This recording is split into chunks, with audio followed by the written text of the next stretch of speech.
Hello everyone! I am so happy that you are here and welcome to lesson number 326 of A Course in Miracles. What is creation? Creation is the sum of all God's thoughts, in number infinite, and everywhere without all limit. Only love creates, and only like itself. There was no time when all that it created was not there. Nor will there be a time when anything that it created suffers any loss. Forever and forever are God's thoughts exactly as they were and as they are, unchanged through time, and after time is done. God's thoughts are given all the power that their own Creator has, for He would add to love by its extension. Thus, His Son shares in creation, and must therefore share in power to create. What God has willed to be forever one will still be one when time is over, and will not be changed throughout the course of time, remaining as it was before the thought of time began. Creation is the opposite of all illusions, for creation is the truth. Creation is the Holy Son of God, for in creation is His will complete in every aspect, making every part container of the whole. Its oneness is forever guaranteed, inviolate, forever held within His holy will, beyond all possibility of harm, of separation, imperfection, and of any spot upon its sinlessness. We are creation, we the sons of God. We seem to be discreet and unaware of our eternal unity with Him. Yet back of all our doubts, past all our fears, there still is certainty. For love remains with all its thoughts, its sureness being theirs. God's memory is in our holy minds, which know their oneness and their unity with their Creator.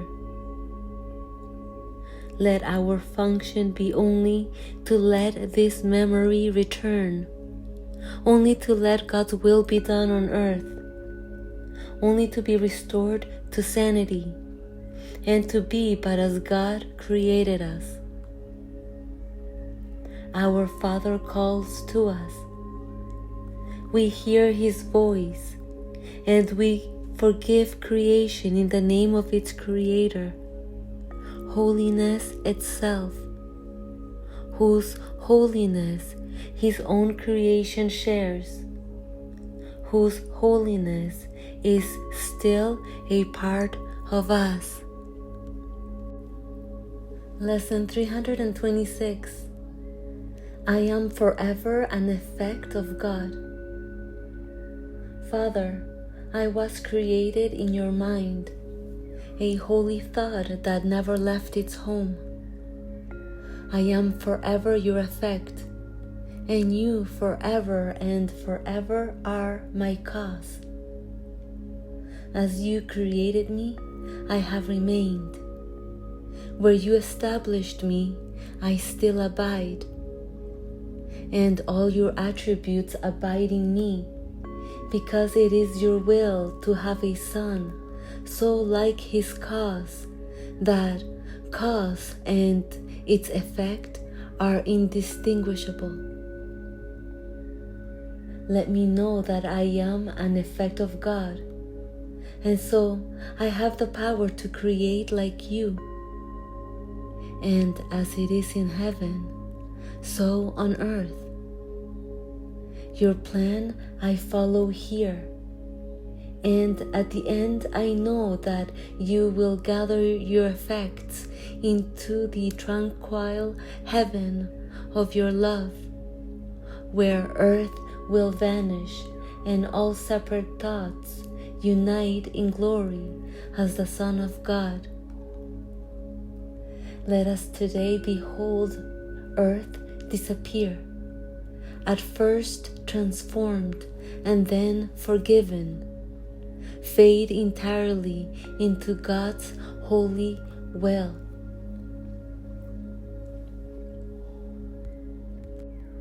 Okay, that is lesson number 326 of A Course in Miracles. I am forever an effect of God. Yes, and in other words, because I am still as God is, no matter how powerless I feel in the play, I have not lost the power to create as God creates. And so, no matter how vulnerable and limited I perceive myself to be, right now I am being reminded that I am forever an effect of God, because my power, my cause, comes from God and only God. Because nothing exists apart from God.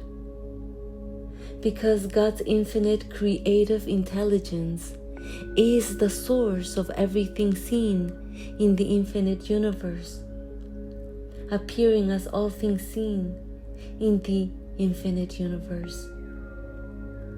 And just as infinitely as God creates and is in peace with its creation, so can I create in the play and be in peace with my creations too, because I am as God is now.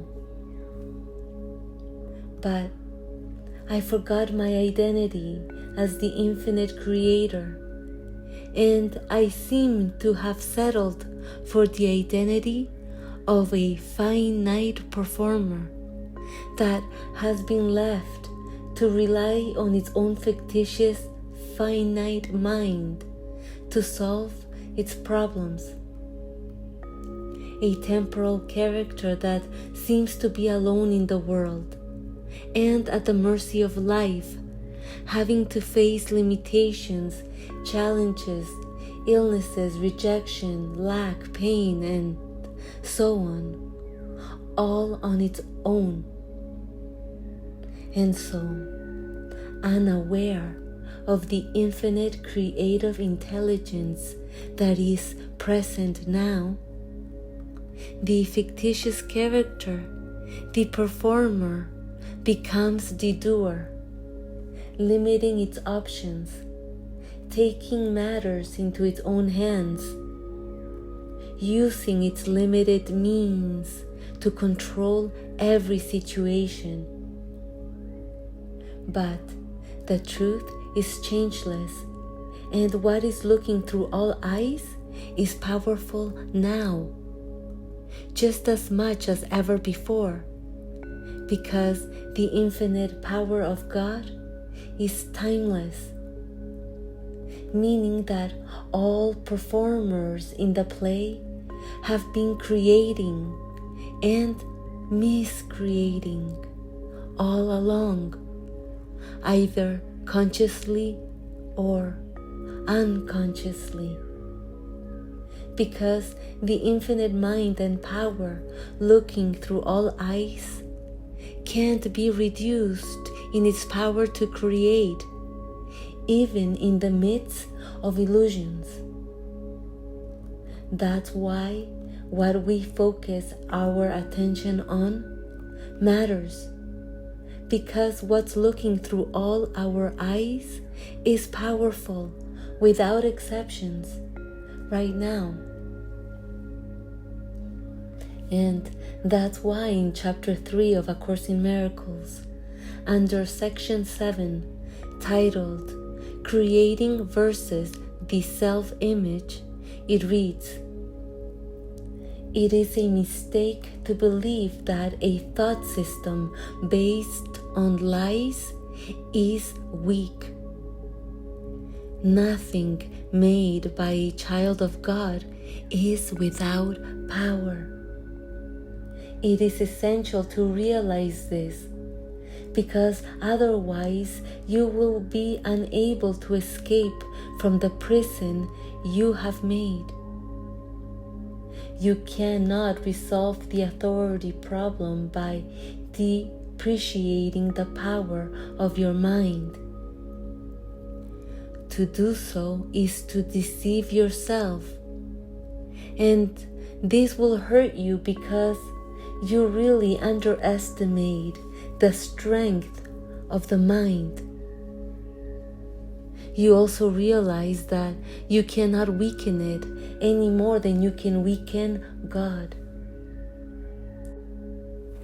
Yes, and in other words, nothing can weaken the energy force that is looking through all eyes right now, just as much as nothing can weaken the power of God, because they are indistinguishable, meaning we are all powerful in our ability to cause and have effect, to think and to manifest accordingly in the play. And so the question becomes, am I in peace with what I have made? And if the answer is, I am not in peace, then I have the freedom to choose again, moment to moment, because of what I am. And if I want to abandon illusions, I can, because of what I am. And if I want to remain in illusions, I can, because of what I am. Because what I am is the one manifesting what I want according to what I focus my attention on. That's the power of God. That's the power of the eternal now. And it is this infinite power that I trust and surrender to, instead of my own illusory will. I surrender to the infinite presence that beats every heart, that spins all the planets and sustains all life in the endless universe, instead of my own. I surrender to that timeless Savior that is present now, pointing towards peace, silence, and stillness, gently highlighting the pathless path towards the heaven mind. Presence being the way to itself, to the disappearance of the illusory self. Presence being where nothing and no one exists but God's eternal power, God's eternal breath.